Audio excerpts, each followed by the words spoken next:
गीतेवरील निबंध या चिंतन मालिकेतला 19व्या निबंधाचा शेवटचा भाग आपण आता बघतो.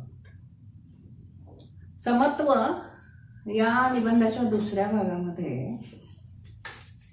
गीता जे समत्व सांगते आहे ते समत्व विस्तृत व्यापक प्रमाणात कसं आहे, विशाल कसं आहे, ते वरवरचं कसं नाही, फक्त व्यवहारातलं कसं नाही हे सांगण्यासाठी अनेक उदाहरणं देऊन श्री अरविंदांनी हा निबंध सिद्ध केलेला आहे, लिहिलेला आहे हा निबंध. मागच्या भागामध्ये आपण बघितलं होतं की समत्व येण्यासाठी मनुष्यातल्या केवळ तामसिक गुणांचीच नाही तर राजसिक गुणांची सुद्धा निवृत्ती व्हायला हवी.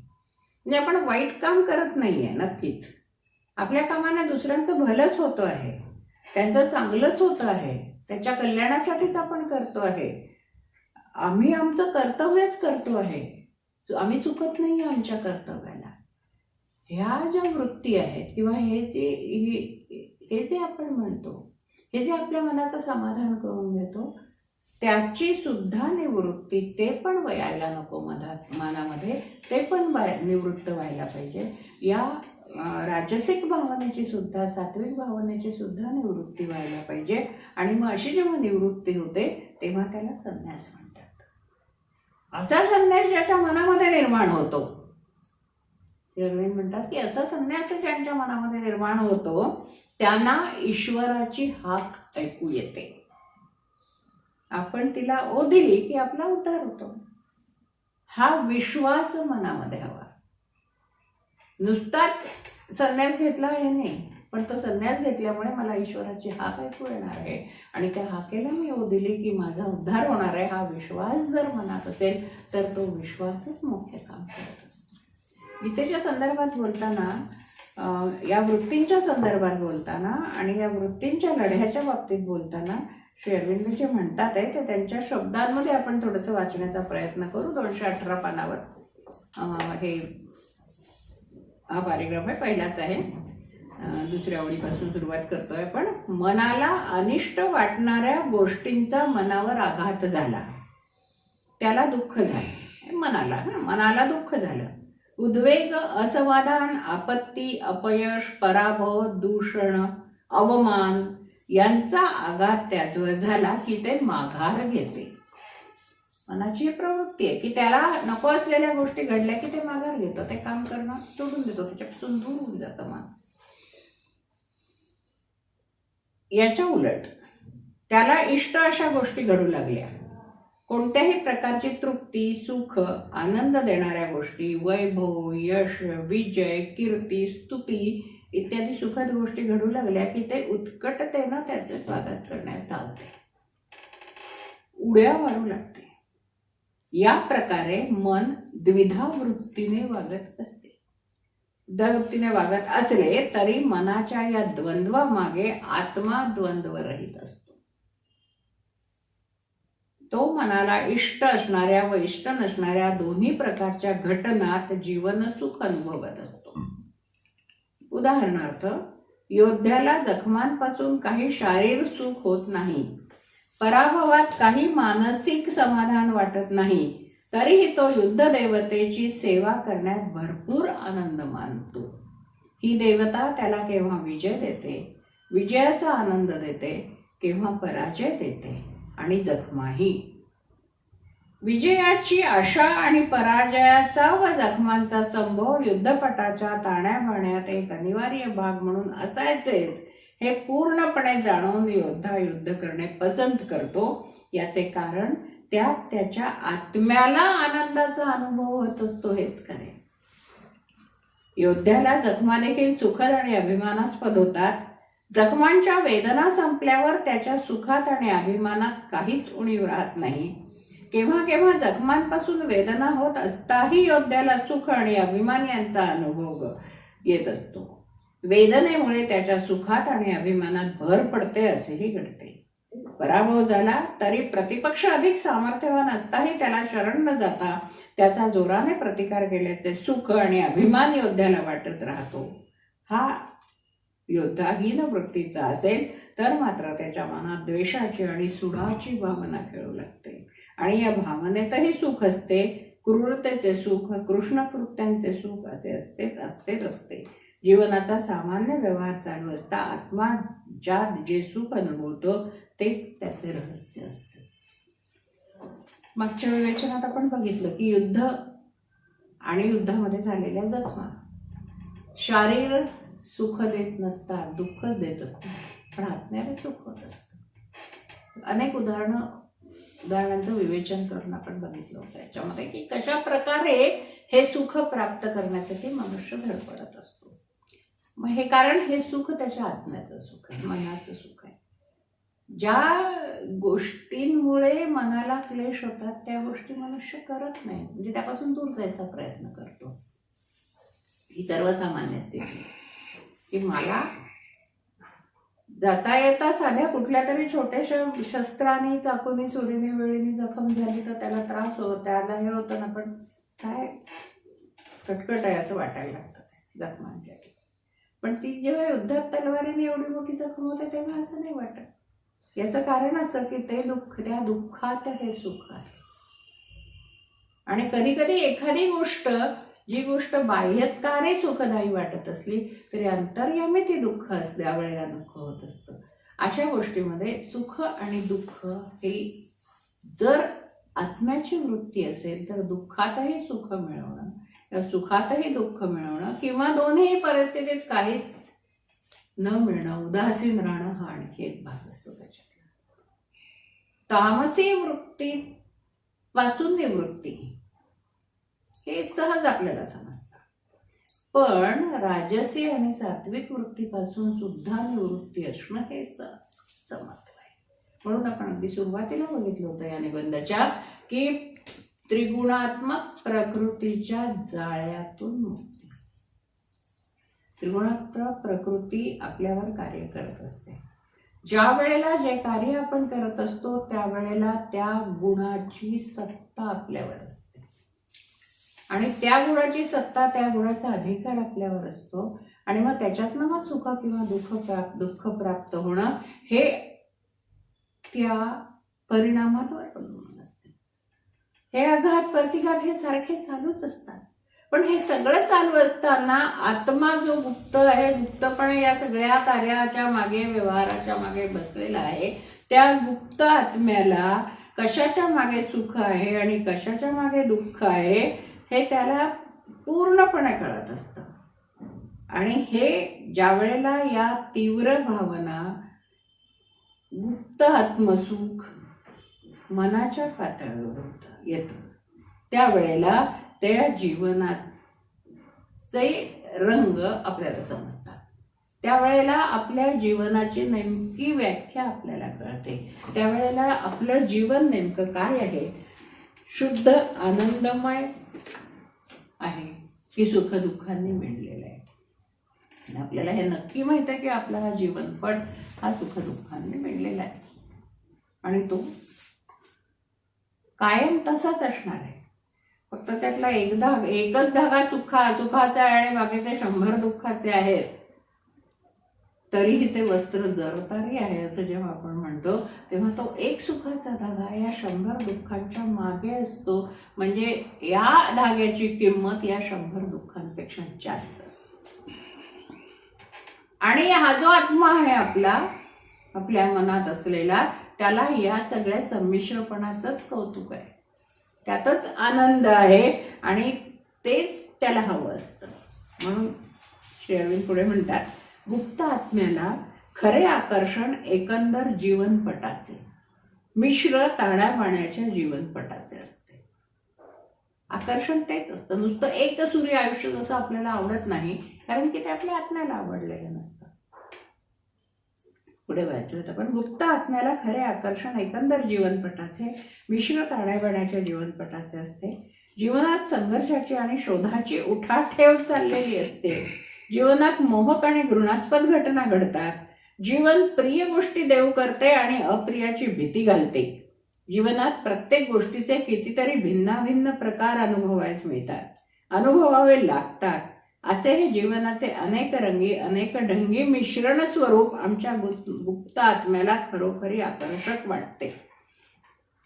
आमच्यातील राजसिक वासनामय आत्म्याचं सुखच सुख निराबाध मिळत गेले, झगड्याशिवायच यश मिळत गेले, आनंदाच्या छायेशिवाय आपत्तीशिवाय आनंद मिळत गेला, तर काही काळाने त्याला या एकसुरी एकरंगी जीवनाचा कंटाळा येईल, उपग येईल.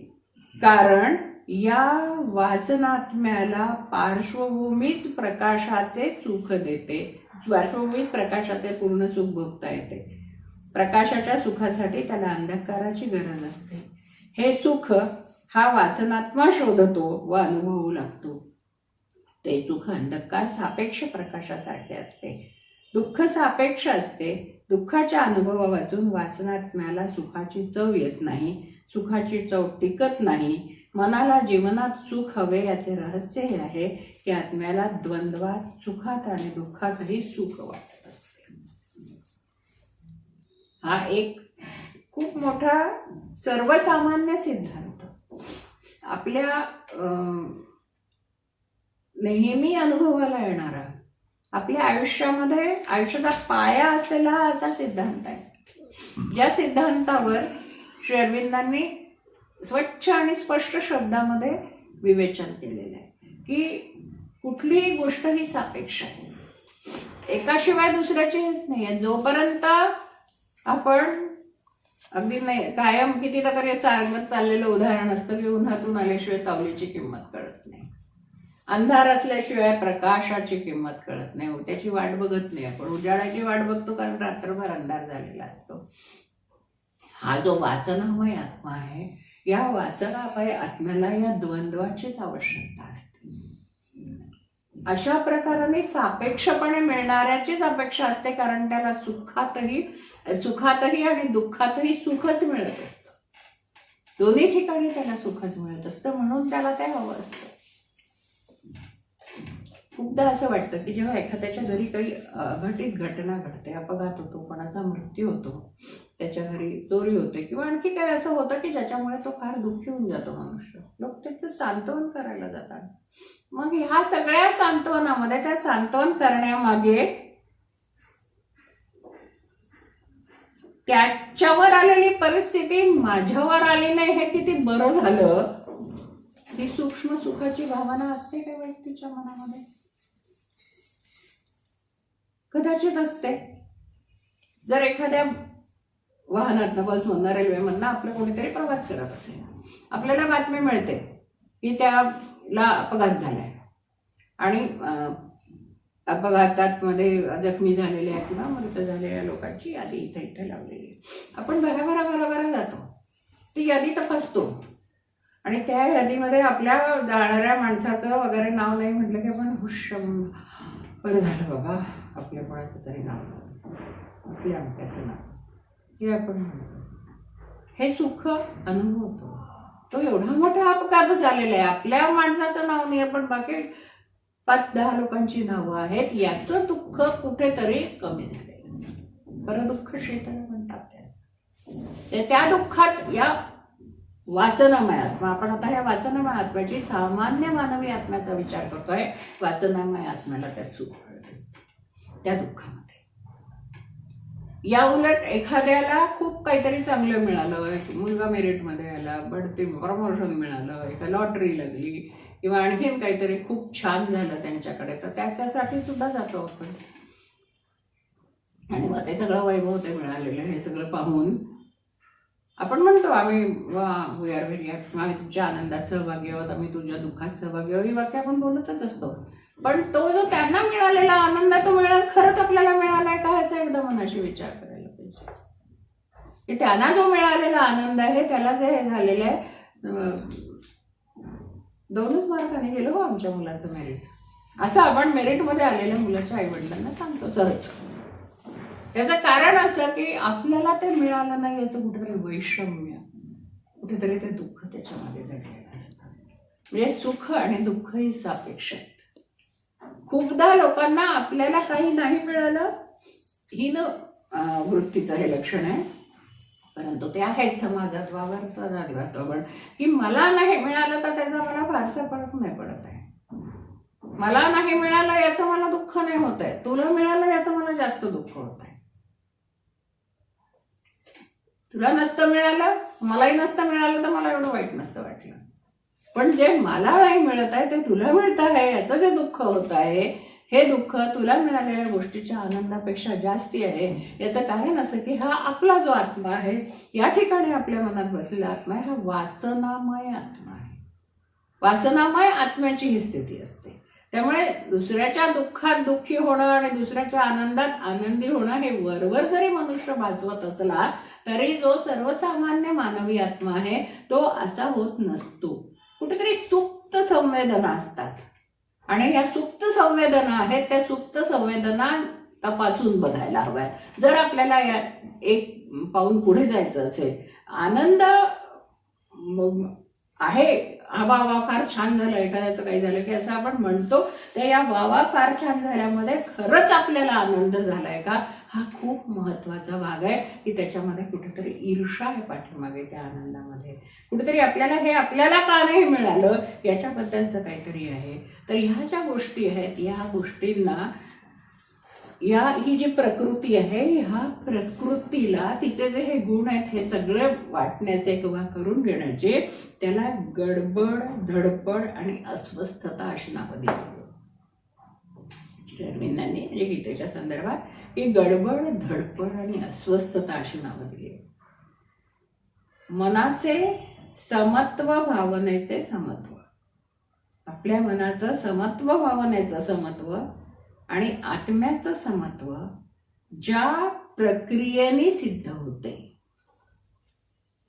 मनाचं समत्व म्हणजे त्याला झालेला आनंदच मला झालेला आहे, माझ्या मनाला, हे समत्व. आणि त्याच्याचमुळे तो मनाला झालेला आनंद आत्म्याला झालेला आहे हे समत्व ज्या भावनेने सिद्ध होतं, ती प्रक्रिया आपल्याला कनिष्ठ प्रकृतीच्या अस्वस्थतेतून बाहेर काढू शकते. कनिष्ठ प्रकृतीमध्ये गडबड आहे, धडपड आहे आणि अस्वस्थता आहे. आपला प्रवास हा कोणता आहे? आपण अगदी कुठल्या तरी आधीच्या निबंधामध्ये ह्याबद्दल बोललोय. कनिष्ठ प्रकृतीकडून श्रेष्ठ प्रकृतीकडे जाणं, कनिष्ठ प्रकृतीकडून हीन प्रकृतीकडून उच्चतम प्रकृतीकडे जाणं, हा जो भाग आहे, हा जो प्रवास आहे, हा आपला प्रवास आहे. तो प्रवास आपल्याला परमेश्वरापर्यंत नेऊन पोहोचणार आहे. म्हणून मनाचं समत्व भावनेचं, मनाच्या समत्व भावनेचं, मनाचं मन समभावनेवर आहे, आत्मा समत्व भावनेवर आहे. हे ज्या प्रक्रियेनं सिद्ध होईल तीच प्रक्रिया आम्हाला कनिष्ठ प्रकृतीच्या अस्वस्थतेतून बाहेर काढू शकते. ही गोष्ट लक्षात घेणं आवश्यक आहे असं ते म्हणतात. या प्रकृतीतनं कसं बाहेर पडायचं आहे, ही पायऱ्या कशा चढायच्या आहेत, पातळ्या कशा ओलांडायच्या आहेत, हे सांगताना 220 पानावर श्री अरविंद लिहितात. शेवटी आम्हाला कनिष्ठ प्रकृतीच्या 3ही गुणांच्या पार जावयाचे असले तरी समत्वाची प्रक्रिया आरंभाला 3 गुणांपैकी कोणत्या तरी एका गुणाच्या आश्रयाने सुरू करावी लागते. आपल्याला 3हीच्या पलीकडे जायचंय, म्हणजे 3 पायऱ्या आपल्याला चढायचं असेल तर सुरुवात तर पहिल्या पायरीवर चढण्यासाठी करावं लागेल ना. एकदम 3 पायऱ्या ओलांडून नाही आपण पुढे जाऊ शकणार. आधी पहिल्या पायरीवर जाऊ, ती पहिली पायरी ओलांडून झाल्यावर दुसऱ्या पायरीवर जाऊ आणि दुसऱ्या पायरीवर ना ते काही काही ठिकाणी पायऱ्या अशा मोठ्या मोठ्या असतात. जुने गड वगैरे आपण पाहायला गेलो किंवा जेजुरीचा गड पाहायला गेलो तर तिथे एवढ्या मोठ्या मोठ्या पायऱ्या आहेत की एक पायरी झाल्यानंतर पूर्ण 10-12 पावलं चढावं लागतं, तेव्हा दुसऱ्या पायरीवर आपण चढतो. ही जी 10-12 पावलं चालावी लागतात ना, ती चालणं महत्वाची आहे ना ही पायरी पार करण्यासाठी. तर हा जो पायऱ्या चढण्याचा भाग आहे याच्यातला त्यांचं म्हणणं असं की हे 3 गुण आहेत, 3च पायऱ्या चढायच्या, फार नाही चढायच्या, काही 1000, 1200, 1500 गिरणार सारखं 10,000 पायऱ्या चढायच्या नाहीये तिथं आपल्याला, तिथंच चढायच्या. पण त्या 3 पायऱ्या चढण्यासाठी पहिली जी पायरी आहे ती पहिली पायरी चढल्याशिवाय तुम्ही दुसरी किंवा तिसरी चढूच नाही, ओलांडू शकत नाही. कारण दुसरी पायरी पहिल्या पायरीपासून अशी लांब अंतरावर आहे. कुठेतरी सुरुवात करायची तर पहिल्या पायरीवर सुरुवात करावी लागते, तर ती कोणत्या तरी एका गुणाच्या आश्रयाने सुरुवात करावी लागते. समत्वाचा आरंभ सात्विक, राजसिक, तामसिक कोणताही असू शकेल. हे व्यक्तीवर अवलंबून आहे की त्याने कोणत्या गुणांप्रमाणे करायचं. मानवी प्रकृतीत तामसिक समत्वाची देखील शक्यता आहे.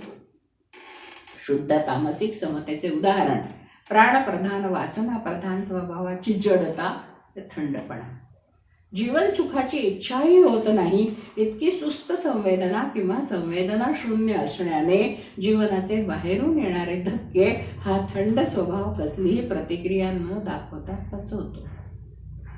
सुखाचा अतिरेकी उपभोग घेतल्याने भावना आणि वासनांचा थकवा येतो, उबग येतो आणि त्यातून राजसिक तामसिक समता निघते.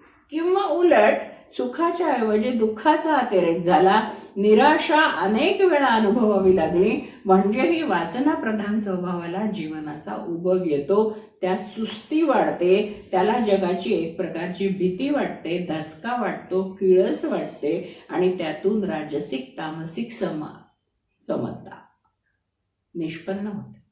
सात्विक तामसिक समताविष्टित बुद्धीला विचारांती ते पटते की जीवनातील वासना कधीही पूर्णपणे तृप्त करता येण्यासारख्या नाही. जीवन आपल्या इच्छेप्रमाणे चालवण्याचे सामर्थ्य आत्म्यात नाही. जीवन म्हणजे दुःख आहे, दुसरे काही नाही. जीवनात कुठेही खरे सत्य भेटत नाही, खरा विवेक भेटत नाही, खरे ज्ञान किंवा खरे सुख भेटत नाही. बुद्धीला हे पटल्याने जगातील घटनांकडे पाहण्याची ही जी समतेची दृष्टी निष्पन्न होते ती सात्विक तामसिक समता होते. दोन मुद्दे आपण समजून घेऊ. तामसिक राजसिक समता कशाने येते? तामसिक वृत्ती म्हणजे सगळ्या गोष्टींचा उपभोग घेण्याची वृत्ती आणि राजसिक वृत्ती म्हणजे त्या उपभोग्य वस्तू प्राप्त करण्यासाठी करावं लागणारी धडपडीची वृत्ती आहे. म्हणजे ही जी धडपड करून एखादी गोष्ट प्राप्त केलेली आहे ती गोष्ट खूप धडपड करूनही जेव्हा मिळत नाही, खूप मेहनत करूनही जेव्हा त्यापर्यंत पोहोचता येत नाही आणि ते सुख मिळत नाही किंवा त्या गोष्टी प्राप्त होत नाही, तेव्हा एक प्रकारचा थंडपणा निर्माण होतो की नाहीच मिळत आहे, जाऊ दे आता, मला नकोच आहे ते. दोन गुण आहेत त्याच्यामध्ये, राजस आणि तामस. राजस गुण असल्याशिवाय तामस पण काय करू शकत आहे आणि सत्व गुण पण काय करू शकत नाही. कारण कार्य करणारा जो गुण आहे तो राजस गुण आहे. रजोगुण असल्याशिवाय तामसिक वृत्तींची सुतृप्तता सुद्धा होऊ शकत नाही. जेव्हा खूपदा एखाद्या गोष्टी प्रयत्न केला पण तरी सुद्धा मिळतच नाहीये, मग त्याच्यात एक जडता येते की नाही होत आहे, माझ्याच्याने नाही होत, मी नाही करणार, मला नकोच आहे, हे सगळं जगायचंच नाहीये, मला इच्छाच नाही जगण्याची.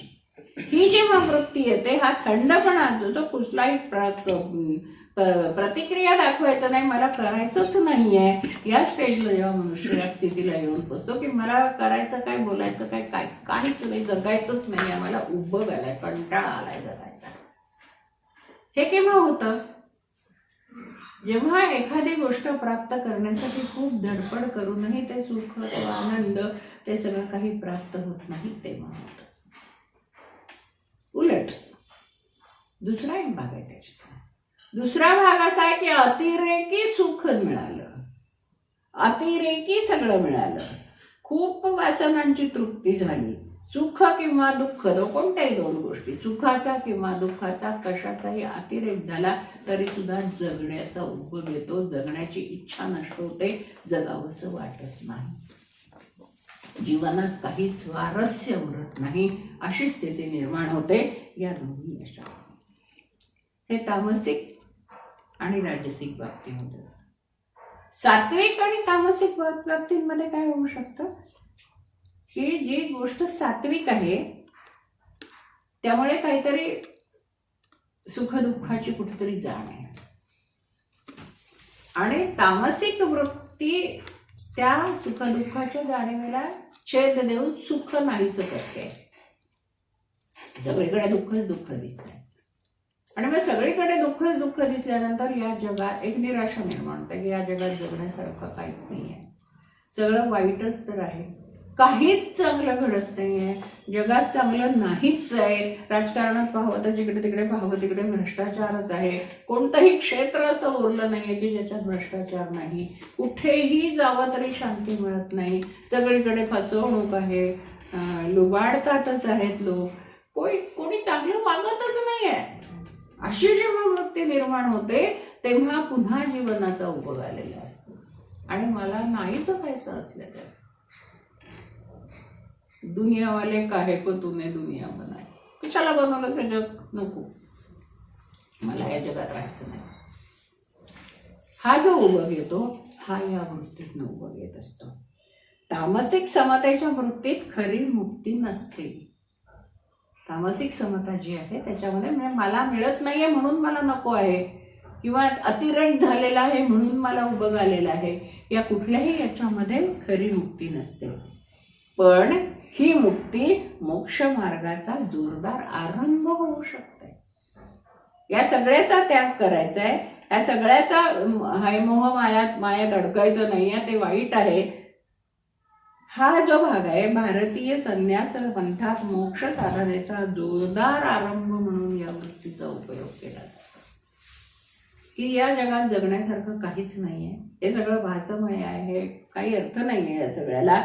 आणि याचा उपयोग होण्यासाठी तामसिक समता, तामसिक राहून चालत नाही. आपल्या बुद्धीला श्रमवून तिची सात्विक समता होईल असं बघावं लागतं. हा जो उभं आलेला आहे हा तशा पद्धतीने या पद्धतीने आलेला आहे. आणि या तामसिक वृत्तीच्यामुळे आलेला आहे असं न होता ती एक सात्विकतेकडे नेल्याने त्या संन्यासाला खरा आरंभ होतो. म्हणून श्री अरविंद म्हणतात, अर्जुनाची क्षत्रिय प्रकृती लक्षात घेऊन, 224 पानावरचा दुसरा परिच्छेद आहे. अर्जुनाची क्षत्रिय प्रकृती लक्षात घेऊन प्रथम या प्रकृतीला प्रेरणा देऊन, प्रथम प्रेरणा दिलेली आहे. अर्जुनाला राजसिक आत्मसंयमनाचा लढा द्यावयास गीता सांगते. कामरूप महान शत्रूवर चढून जाऊन त्याला ठार मार असा आदेश गीता त्याला प्रथम देते.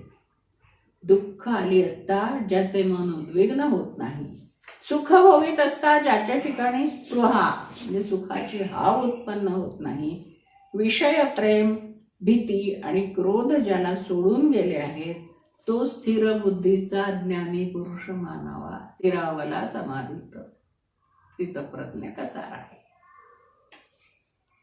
शुभ प्राप्त हो, अशुभ प्राप्त हो, कशा संबंधानेच ज्याच्या मनात स्नेहभावना उत्पन्न होत नाही, कशाचाही तो द्वेष करीत नाही आणि कशानेही जो हर्षित होत नाही, त्याची बुद्धी विवेकात सुप्रतिष्ठित झाली अशी समजावं. तुझ्या दुःखेचा मी कृपा. खूप याच्यावर चर्चा झालेली आहे, पुन्हा वेगळं बोलायची गरजच नाही. स्थिरावला समाधी तर हयची सिद्धप्रज्ञाची लक्षणं आपण वाचली तर हे सगळं ताबडतोब लक्षात येतं. पुढे ते म्हणतात, मुक्तावस्था मिळवायची असेल तर क्रोध, काम, भीती, आसक्ती यापासून आम्ही आपली सोडवणूक करून घेतली पाहिजे. हा मुद्दा गीतेने पुन्हा पुन्हा मांडलेला आहे, वारंवार मांडलेला आहे. अर्थात या विकारांचे धक्के सोसून अविचल राहायचे, म्हणजे हे विकार उत्पन्न करणाऱ्या प्रसंगांना तोंड देऊन अविचल राहण्याचा अभ्यास करायचा असे गीतेचे सांगणे. या जगातच राहायचं आहे, या देहातच राहायचं आहे, आणि तरी सुद्धा या प्रपंचात राहूनही काम, क्रोधादी गोष्टींचा आवेग अविचलित राहून सहन करावा लागतो, करू शकतो तो खरा योगी, तो खरा सुची. विकारांचे आघात सहन करण्याच्या इच्छेला आणि शक्तीला तितिक्षा म्हणतात. आपण जो मगाचा मुद्दा पाहिला होता तो हा. भौतिकांचे स्पर्श, शीत, उष्ण, सुख, दुःख ज्यांना कारण होतात ते अनित्य असतात, येतात आणि जातात. हे स्पर्श सहन करायला शिक. तितिक्षेचं वर्णन गीता करताना असं करते. ज्याला हे स्पर्श व्यथा करीत नाहीत तो धीराचा विवेकी पुरुष सुखाच्या आणि दुःखाच्या प्रसंगात सारखाच अविचलित राहतो, तो अमर जीवनाला प्राप्त होतो. सुखदुःखे समे कृत्वा. शेवटपर्यंत त्यांनी तो धागा धरून ठेवलेला आहे की प्रत्येक प्रसंगी सुखात असो दुःखात असो अविचल राहायचं आहे, अचल राहायचं आहे. कुठेही स्वतःच्या मनाचा तोल जाऊ द्यायचा नाही, संयम जाऊ द्यायचा नाही. तेव्हाच त्याच ठिकाणी तो कुठेतरी त्याची वाटचाल सुरू होते. पहिली पायरी आहे. पहिली पायरी म्हणजे पहिल्या पायरीशी नुसतं उभं राहणं आहे, ती चढली नाही अजून. नुसतं उभं राहिलेलं आहे तरी हे उभं राहणं सुद्धा किती कठीण आहे, किती अवघड आहे हे आपल्या लक्षात येतं. म्हणून ते आपल्या आत्म्याच्या बद्दल म्हणतात आहे की आपला आत्मा हा दिव्य आत्मा. श्री अरविंदांनी सुरुवातीपासून हे सांगितलेलं आहे की आपला आत्मा हा दिव्य आत्मा आहे. जेव्हा आपण अवताराचं स्वरूप आणि अवताराचं प्रयोजन कार्य या सगळ्या गोष्टी पाहिल्या तेव्हा हे वारंवार सिद्धच केलेलं आहे, वारंवार बोलून झालेलं आहे की हा आत्मा आपल्यातला जो दिव्यत्वाचा जो भाग आहे, दिव्यत्वाची प्रचिती बाहेर येत नाही, आपल्यातच येते. दिव्य आत्मा हा विवेकी बुद्धीहून श्रेष्ठ असतो. दिव्य आत्मा विवेकी बुद्धीहून श्रेष्ठ असतो. तत्वज्ञाचा बुद्धिवादी आत्मा वेगळा व दिव्य ऋषींचा अध्यात्मवादी आत्मा वेगळा. हा दुसरा दिव्य आत्मा त्रिगुणातीत असतो. या दिव्य आत्माच्या आश्रयानेच पूर्णत्वाचा प्रयत्न सुरक्षित होतो. मानवाने त्रिगुणाच्या राज्यातून वर चढून श्रेष्ठ आध्यात्मिक प्रकृतीत दिव्य जन्म घेऊन प्रविष्ट होऊन आपले जीवन चालवावे हीच त्याच्या विकासाची अंतिम परिणिती आहे. म्हणून या निबंधाचा शेवट करताना श्री अरविंद जे म्हणतात ते वाचूया आणि थांबूया आपण. पूर्ण योगी एकांतात बसून आत्मचिंतन करण्यात मग्न होत नाही. आध्यात्मिक एकाकीतेचा तो भोगता नसतो. तो पुस्त्र कर्मकृत सर्व कर्म करणारा असा योगी असतो. जगाच्या हितासाठी अनेक बाजूंनी तो सर्वत्र धडपड करत असतो. जगात ईश्वर भरलेला आहे. त्या ईश्वरासाठी तो जगात लोकहित बुद्धीने कर्तव्यमग्न असतो. कारण तो ज्ञानी ऋषी व योगी असून भक्त असतो. ईश्वरावर प्रेम करणारा व त्याची पूजा करणारा असतो. त्याला जेथे ईश्वर दिसेल तेथे त्याचवर हा भक्त प्रेम करतो आणि ईश्वर या भक्ताला सर्वत्र दिसतो. जो प्रेम विषय तोच सहजच त्याचा सेवा विषय होतो. अर्थात तो सर्वत्र सर्वांची सेवा करण्यात गुंतलेला असतो. हे सेवा कर्म व इतर कर्म करीत असता त्याला ऐक्याचा आनंद पारखा होत नाही. कारण त्याचे सर्व कर्म त्याच्या ठिकाणी असलेल्या एकत्वातून निघते आणि सर्वांच्या ठिकाणी असणारे एक तत्व तेच त्या कर्माचे प्राप्तव्य असते. पिता प्रतिपादित समत्व हे विशाल समन्वयात्मक समत्व आहे. या समत्वात दिव्य अस्तित्व आणि दिव्य प्रकृती यांच्या स्वाभाविक सर्वांगपूर्ण सर्वस्पर्शी ऐक्यभावाने सर्व काही प्रभावित होऊन उन्नत स्वरूप धारण करते. गीतेच्या समदृष्टीला सर्वत्र ईश्वर आणि त्याची दिव्य प्रकृती दिसते आणि म्हणून या दृष्टीने केलेले सर्व कर्म ईश्वर प्रेरित आणि ईश्वरार्पित अशा उन्नत पूर्ण स्वरूपाचे असते.